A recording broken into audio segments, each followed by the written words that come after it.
अस्सलाम वालेकुम। वालेकुम अस्सलाम मैम।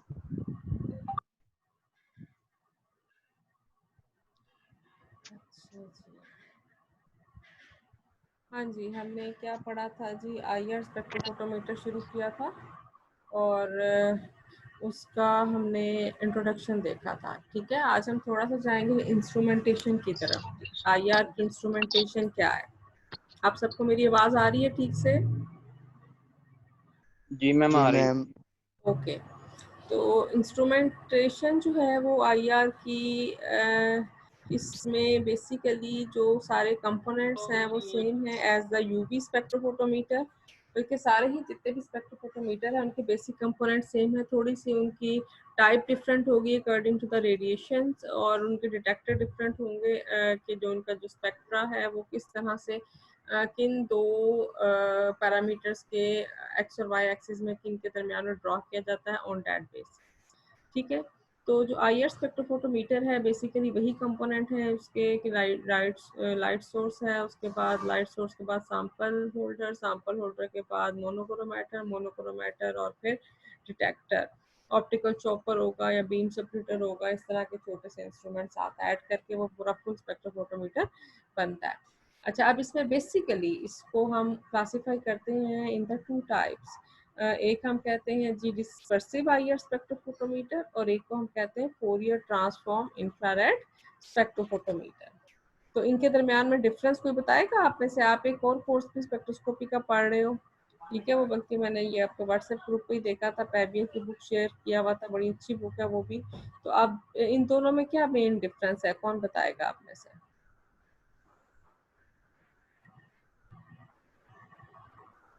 ये मैम पढ़ा है आपने? डिस्पर्सिव में हम एक वेवलेंथ होती है और फोरियर ट्रांसफॉर्म में काफी सारी वेवलेंथ्स हैं एट अ टाइम हम लोग उसको डिटेक्ट कर रहे हैं।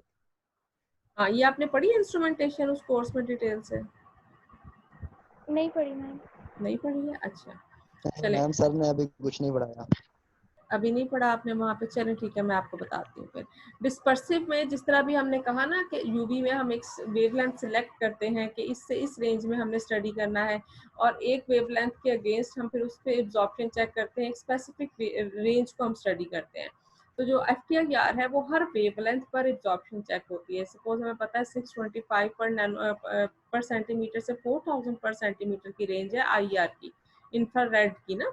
तो अब जब हम इसमें यूज करेंगे FTIR तो हर वेवलेंथ पर हमारे पास उसमें एब्जॉर्प्शन आएगी फुल इन अ सेकेंड। हम एक ही क्लिक में सारी रेंज को कवर कर लेंगे, जबकि डिस्पर्सिव में वही काम हमें स्टेप बाय स्टेप करना पड़ेगा। This is the main difference. तो जो डिस्पर्सिव है वो जो हमारा जो यूवी था वो भी डिस्पर्सिव था ना, तो इसलिए इसकी सारी जो तरतीब है, वो स्कीम है वो सेम है एज द यूवी। सिर्फ थोड़ा सा एक डिफरेंस है कि वहाँ पे हम यहाँ पे लाइट सोर्स होता है, लाइट सोर्स के बाद सैंपल होल्डर के दरमियान में क्या होता था, मोनोक्रोमेटर होता था। ठीक है, और यहाँ पर क्या है कि monochromator is in this place. Grating जो है वो आफ्टर द सैंपल होल्डर रखी हुई है, डिटेक्टर और सैंपल के दरमियान में मौजूद है आपका डिस्पर्शन ग्रेटिंग, जबकि यूवी में ये इन दो के दरमियान होता था। ठीक है ना। तो जो ओल्डर आईआर इंस्ट्रूमेंट थे were almost dispersive double beam design. They were often of the double beam in time variety shown in ये इसको दिखाया, except that the location of the cell compartment with respect to the monochromator was reversed. In most UV visible, the cell is located between the monochromator and the detector in order to avoid the photo decomposition of the sample, which may occur if the sample are exposed to the full power of the source. तो कहता है कि जब UV visible है ना, उस case में यहाँ पे मोनोक्रोमेटर होता है लाइट सोर्स और सैंपल सेल के दरमियान। तो उसकी वजह क्या होती है कि जो हमारे पास हम उसको वेवलेंथ देते हैं, जो वो इलेक्ट्रोमैग्नेटिक रेडिएशन देते हैं, उसकी एनर्जी ज्यादा होती है। अगर वो फुल रेंज सैंपल पे पड़ेगी तो क्या होगा, as a result sample decompose भी हो सकता है। ठीक है, अगर हमें नहीं पता कि उसकी जो लैम्डा मैक्स क्या है, तो वो क्या होगा कि वो कहते हैं कि वो डिकम्पोज हो सकता है अगर हम डायरेक्ट उसको ऐड कर देते हैं।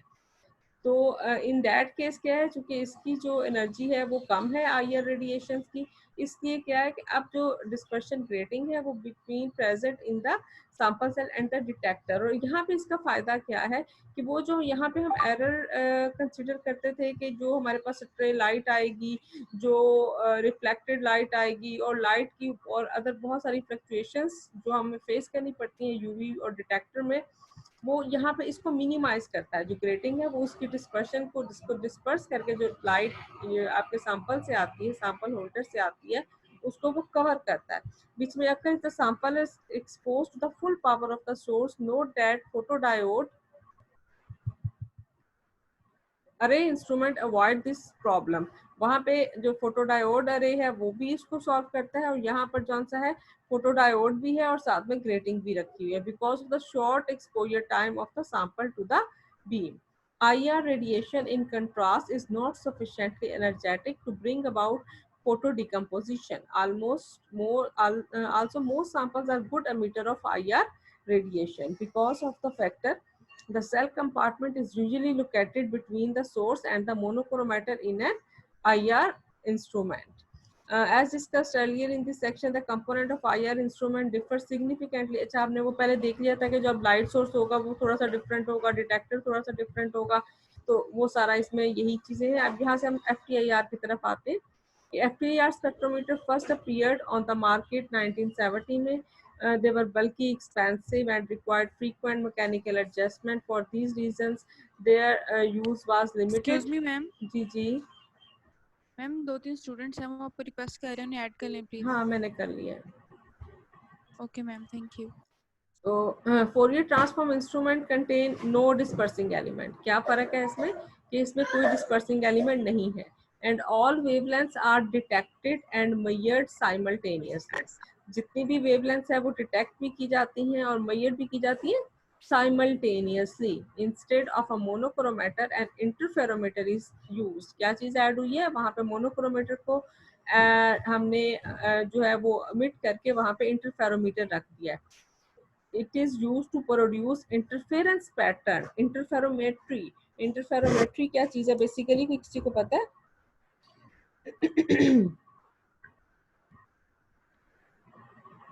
इंटरफेरोमेट्री क्या होती है ना? यहाँ पे लिखा है कि इंटरफेरेंस हमने देखनी है कि इंटरफेरेंस क्या है। कि जो आपके पास वेव्स निकलती हैं, वेव्स अब जब भी आती हैं आपको पता है कि उनके पैटर्न होता है, एक उसकी क्रस्ट होती है, एक ट्रफ होता है। जब उसमें अब डिस्ट्रक्टिव वेव भी होती है और कंस्ट्रक्टिव वेव भी होती है। तो यहाँ पर क्या होता है कि वही जो वेव्स निकल रही है, जो लाइट आ रही है वो वेव की फॉर्म में, वो जो उसके कंस्ट्रक्टिव और डिस्ट्रक्टिव फॉर्म्स हैं वो आपस में कंबाइन करके हमें एक खास पैटर्न देती हैं। उसको हम कहते हैं इंटरफेरोग्राम। और यहाँ पे FTIR में हम वो इंटरफेरोग्राम को प्रोसेस करते हैं by computer and then we get the IR spectra.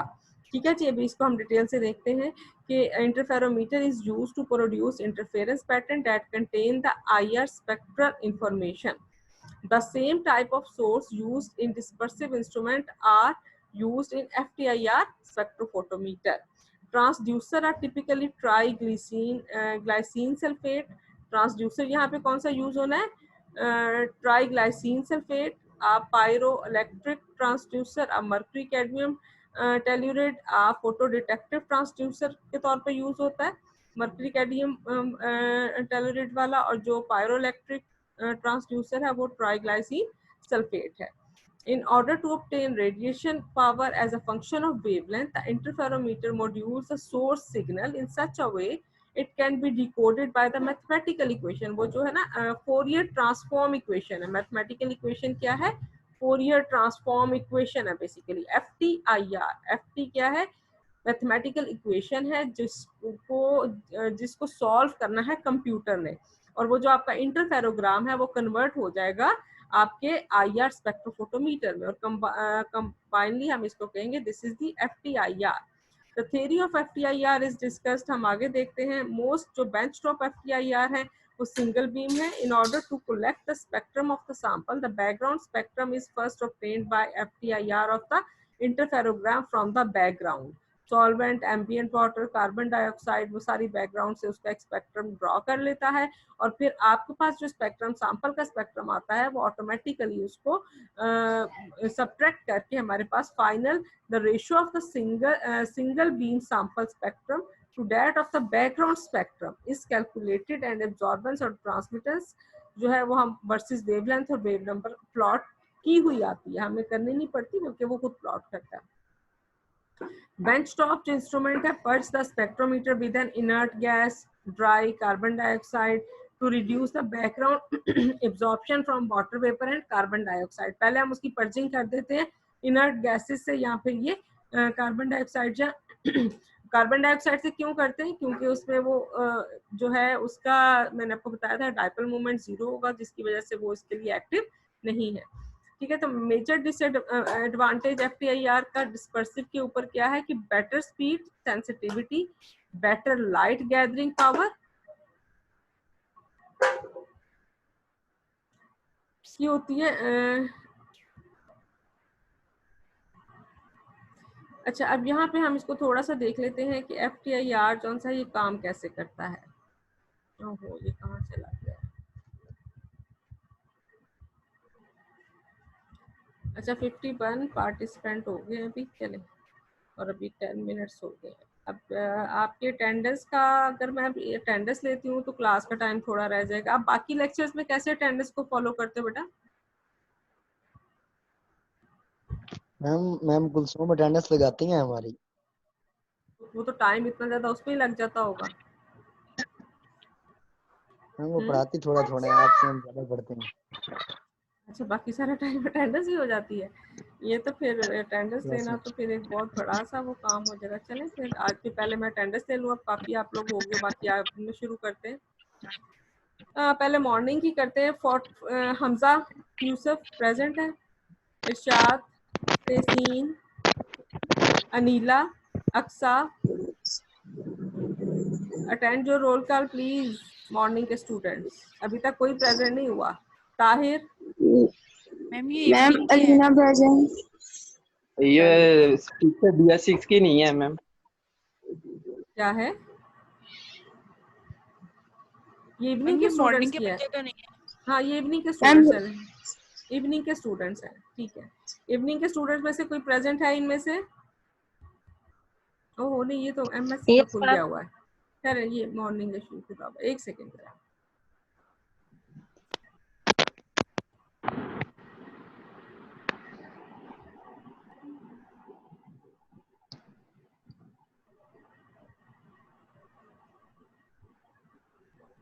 अब आ गया आपके पास रोल नंबर 1, 2 इवनिंग के।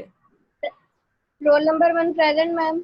अच्छा, आपके पास शेयर हो रही है स्क्रीन इस वक्त कि नहीं? इवनिंग के मैम बोल रहे। आपके पास No, शेयर हो ma'am. रही स्क्रीन? नहीं शेयर हो No, रही ma'am. है। अच्छा ठहरे मैं No, ma'am. देखती हूँ। आज मेरा ख्याल है कि हम यही कुछ करेंगे आई थिंक।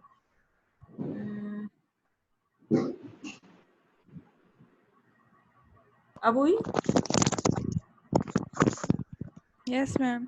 ओके, चले। Role number 1, 2, 3। Present 3 present, ma'am, 2 present 3, 4, 5, 6, yes ma'am.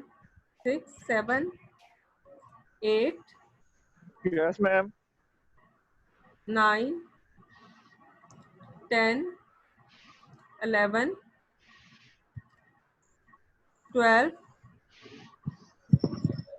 13, present 14, 15, present ma'am. 16। Ma'am 15 present. अच्छा हो गया 16। Ma'am 13 present. 13 पहले कहाँ थी भाई? Ma'am 16 15 present. हाँ जी, लग गया 15 का। मैम 16 आसिफा प्रेजेंट है, लग गया। Yes. 17, present 18, present 19। Excuse me ma'am. जी मैम आप नाम अगला वाला बोल रही हैं और अटेंडेंस पिछले वाले की लग रही है। 18 अभी है ना? Yes ma'am 19, 20, present 21, Present. 22, 23, 24, 25, 23 present है Abdul Rafe. 25, 26, 27, 28, Present. 29, 30, Present. 32, Present, ma'am. 34, Present. 35, 37, Present, ma'am. 38, Present, ma'am. 39, Present, ma'am. 40, 41, 42, Present, ma'am. 41 present है लुबना। नहीं, 42. 43, Present, ma'am. 44, 45, Present. 46, 47, 48, 49, Present. 51, 52, 53, 54, 55, 57, 58, Present. 59, 60, Present, ma'am. 61, 62, 60, Present, ma'am. 62, Ma'am, 62 present. 63, 64, 66, 67, 68, 69. Ma'am, roll number 5 present. Ma'am 14. अभी जितनी देर से आए हो अब नहीं करना, मैंने देखा है अभी आपको। कल से टाइम पे आना, मैम ठीक है? 26 प्रेजेंट थी लेकिन अब तब मिस हो गई, मैंने बोला था। 4 Ma'am, 5 roll number. Roll number 5 और 14. जिशान 26 मैम। पहले 5 हो गया, उसके बाद 15, 14. 14 और 26 मैम। 26 आई अनीसा। ठीक है जी, हो गया सबका आपका? ओके।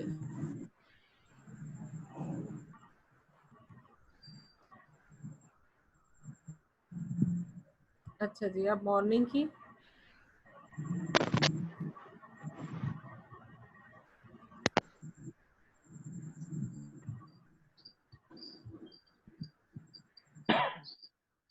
जी। Roll number 1, present ma'am.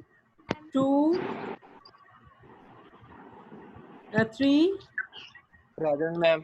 4, 5, present ma'am. 6,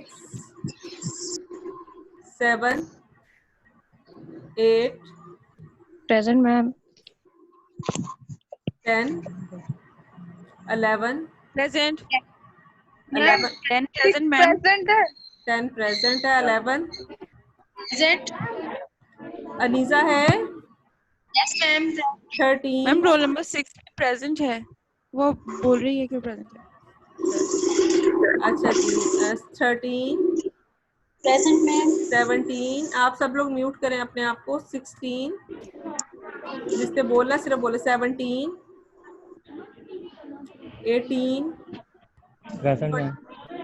18, 21, present ma'am. 23, present. 24, Present. 25, Present, ma'am. 26, present ma'am. 27, present ma'am. 28, 29, present ma'am. 29 present है। 31, 32, 32, 33, 33, present ma'am. 34, present ma'am. Ma'am 31 present है। 34, 35, सॉरी 39, प्रेजेंट मैम।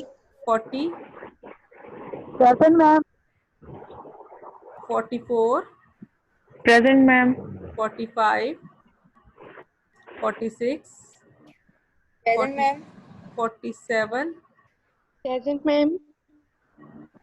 46 प्रेजेंट है, Yes, ma'am. Present too. 49, present. 50, ma'am 51, 50 present है। 50 present है ma'am. वो तो ma'am ये अमीर हमजा स्कर्दी से है और ये आपने मैम इसकी प्रेजेंट आप लिखा दीजिएगा। 50 और अच्छा 54 ठीक है, नहीं आ रहे हमारे। ठीक है ओके। और 52, 54, अच्छा मैम ये ये भी आपने मुझे प्रेजेंट। ना याद कराना है, ठीक है ना, नेक्स्ट टाइम भी। चले जी, ये मैम हो रोल गई नंबर सब। 7। बच्चे आप मैंने सबमिट कर दी है। देर से आप एंटर हुए हो ना, अभी एंटर हुए थे। मैम नेट नहीं चल रहा था। चले कोई बात नहीं, नेक्स्ट टाइम से आप लोग ना जरा टाइमली अगर आ जाओगे तो इतना इशू नहीं है ये नेट का, ठीक है। चलो और ठीक अगर है। कभी हो गया तो फिर कोई ऐसा मसला नहीं। और मेरा ख्याल है मोस्टली लोगों की अटेंडेंस पूरी है। अच्छा जी, हम FTIR की तरफ कल से जौन सा है ना वो ये पहले मैंने जब आपका लेक्चर शुरू होना है तो साथ ही अटेंडेंस शुरू हो जानी है। आपने 5 मिनट पहले एंटर हो जाना है, ठीक है, बैठ जाना है, ऑनलाइन हो जाना है, इसलिए फिर दरमियान में फिर बहुत डिस्टर्बेंस होती है। अच्छा जी, हमने FTIR को शुरू किया था। तो FTIR का बेसिक प्रिंसिपल क्या है? इंटरफेरोमेट्री। और इंटरफेरोमेट्री क्या है? इंटरफेरोमेट्री में हम जो डिस्ट्रक्टिव और कंस्ट्रक्टिव वेव्स हैं उनके पैटर्न को अलोंग द टाइम के साथ साथ वो पैटर्न कैसे जो है वो चेंज होता है, उसको हम कहते हैं इंटरफेरोमेट्री साइंस। और उससे जो हमारे पास स्पेक्ट्रा आता है उसे हम इंटरफेरोग्राम कहते हैं। तो इसमें हम FTIR में वो इंटरफेरोमेट्री, ये हमारे पास बीम स्प्लिटर है बेसिकली। और ये आपके पास माइकलसन इंटरफेरोमीटर है, ठीक है। ये माइकलसन इंटरफेरोमीटर में ये FTIR का फर्स्ट पार्ट है। जो आपका IR स्पेक्ट्रोफोटोमीटर है उसमें पहले यहाँ पे रेडिएशन सोर्स आता है, उसके बाद रेडिएशन सोर्स से ये बीम स्प्लिटर आता है। बीम स्प्लिटर जो है ये 45 के एंगल पर मौजूद होता है। और फिर ये आपके पास सोर्स आता है, सैंपल आता है, और सैंपल से फिर डिटेक्टर आता है। तो अब जो आपके पास लाइट है उसने कहाँ से पास होना है? वो बीम स्प्लिटर के पास सबसे पहले जाएगी। बीम स्प्लिटर क्या करेगा? उसको स्प्लिट करेगा। किस तरह से स्प्लिट करेगा कि एक लाइट को वो डिफ्लेक्ट और एक को नॉन डिफ्लेक्ट जो है वो उसमें से पास हो जाएगी। यहाँ से वो इस आधी लाइट जो है वो स्टेशनरी मिरर के पास जाएगी और हाफ जो है it will move towards the movable mirror. तो 3 कंपोनेंट्स है बेसिकली इंटरफेरोग्राम के: beam splitter, stationary mirror and movable mirror. जब लाइट 50% आपके पास स्टेशनरी मिरर के पास जाएगी और फिर यहाँ से वापस आएगी, और सेम वही लाइट जो है वो उसके जो 50% है वो मूवेबल मिरर के पास जाएगी और वहां से वापस आएगी, रिफ्लेक्ट होकर वापस आएगी, ठीक है। तो ये जो चेंज आएगा, इसमें जो डिफरेंस होगा दोनों का, ये स्टेशनरी है, इसकी जो पाथ लेंथ है वो सेम रहेगी, लेकिन ये मूवेबल है तो ये यहाँ से यहाँ तक मूव करता है। और इस मूवमेंट में क्या होता है बेसिकली, मैं अच्छा इसको अगर आपके साथ ड्रॉ करके आपको बताती हूँ तो मेरा ख्याल है ज्यादा बेहतर होगा। सपोज ये आपके पास ये बीम स्प्लिटर है, ये मूवेबल मिरर है, ठीक है। ये इसके डिफरेंट पार्ट्स हैं। ये आपके पास M0 पे है या M1 है, ये M2 है, ये M3 है और ये M4 है। ये मूवेबल मिरर है 0 पोजीशन से लेके जो उसकी मैक्सिमम उसकी रेजोल्यूशन है, जितना वो मूव कर सकता है ना उस सारे के अगेंस्ट जो है वो आ रहा है। यहाँ पे आपका लाइट सोर्स मौजूद है और यहाँ पे स्टेशनरी मिरर मौजूद है। लाइट ने यहाँ से 40% पे डिफ्लेक्ट होकर वापस आना है और इसी तरह से हाफ जो यहाँ पे गई है उसने भी डिफ्लेक्ट होकर वापस आना है। मतलब ये कि एक दफा वो जो फासला ऊपर की तरफ तय करेगी वही फासला वो नीचे की तरफ भी आएगा। इसी तरह से जो वो राइट की तरफ जाएगा उतना ही वो वापस आएगा। तो यहाँ से वापस आने के बाद वो सारी वेवलेंथ जौन सी है वो सैंपल से गुजरेगी। ये आपका सैंपल है, यहाँ पे सैंपल पड़ा हुआ है। तो यहाँ से वो लाइट गुजरने के बाद जितनी उसमें से एब्जॉर्ब होनी होगी वो एब्जॉर्ब हो जाएगी, बाकी जो ट्रांसमिट है वो यहाँ पर आएगी। अच्छा, अब इस सारे का क्या काम है कि जब लाइट यहाँ से यहाँ पर पास हो रही है, जो वेवलेंथ वेरी हो रही है, ठीक है, तो यहाँ पर आपके पास क्या है, एट दिस पॉइंट, इसको सारे ही रेज हो गए। चलिए,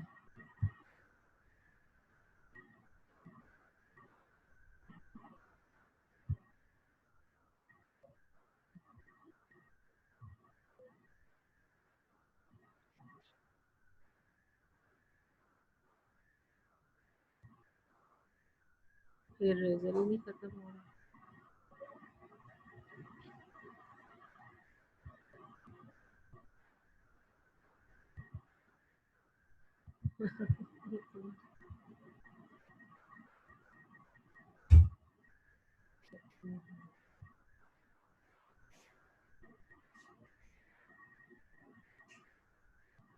अच्छा, ये देखिए यहाँ पे जो है ना, ये 0 पे जब है तो ये मैं आपको इसने बताया, ये देखिए यहाँ पे जब लाइट आई, जब यहाँ से यहाँ पे दोनों लाइट्स बराबर जाएंगी तो इसका मतलब है दोनों का पाथ लेंथ बिल्कुल भी डिफरेंट नहीं है। ये जो M1 है स्टेशनरी और जो आपका पास मूवेबल मिरर है, उन दोनों की ये पाथ लेंथ ड्रॉ यहाँ पे मैंने ऊपर नीचे हो गई है, लेकिन वैसे आपकी ये दोनों लेंथ बराबर है। ठीक है, तो अब क्या होगा कि जब लाइट ने यहाँ से रिफ्लेक्ट होकर नीचे आना है तो आपके जो फर्स्ट बनेगा, तो ये दोनों का डिफरेंस, लाइट पाथ का डिफरेंस नहीं होगा, तो ये जो आपके पास आएगा ये कंस्ट्रक्टिव आएगा। यहाँ पे इसकी जो वेवलेंथ है वो इस वक्त 0 है, और जब M2 पे आएगा तो अब क्या है आपके पास, दिस इज द जो आपकी वेवलेंथ है उसके हाफ है, और जो आपका M3 होगा वो फिर क्या होगा, वो लैम्डा आएगा, और फिर क्या होगा अगेन वो उसका जो आपके पास ये λ1 था, अगर ये λ2 आ जाएगा, और ये फिर λ3 में फिर अगेन वो उसके हाफ इंटीगर पे जाएगा। ठीक है जी, तो अब जब मिरर यहाँ पे पड़े में दोनों यहाँ से लाइट पास होगी, तो अब जो आपके पास इंटरफेरोग्राम पे पैटर्न बनेगा वो कंस्ट्रक्टिव लेयर का बनेगा। जब ये मिरर इधर से इधर मूव करेगा तो इस वक्त वो जो दोनों वेव्स हैं वो उसका जो डिफरेंस आ जाएगा, जो उनकी क्रस्ट और ट्रफ का जो आप कह लो कि उस जिस फेजेस में वो होंगी, तो इस वक्त उनकी जो पैटर्न आएगा वो इस तरह से यहाँ पे उसका ये डिस्ट्रक्टिव आएगा, ये कंस्ट्रक्टिव मोड होगा और ये इसका डिस्ट्रक्टिव मोड होगा। एट द अदर टाइम कि आपके पास नेक्स्ट जो लेवल है उसका मूवमेंट का, उसमें वो उसके पास अगेन दोबारा जब उसका हाफ इंटीगर होगा तो डिस्ट्रक्शन की पैटर्न बनेगा, और जब वो कोई इंटीगर का मल्टीपल वेवलेंथ का मल्टीपल इंटीगर होगा तो कंस्ट्रक्टिव का पैटर्न बनेगा। ठीक है जी, तो ये इस तरह से आपके पास हर वेवलेंथ पर एब्जॉर्प्शन और जो ट्रांसमिशन है वो हर वेवलेंथ जो है वो पास होगी सैंपल से, और सैंपल से गुजरने के बाद क्या होगा, वो वहां पे कुछ एब्जॉर्प्शन शो करेगी और आपके पास ये यहाँ पर ये इंटरफेरोग्राम आएगा, यहाँ पे इंटरफेरोग्राम आएगा, और ये इंटरफेरोग्राम जो है ये होगा बिटवीन द टाइम और इंटेंसिटी। यहाँ पर क्या आएगी, इंटेंसिटी।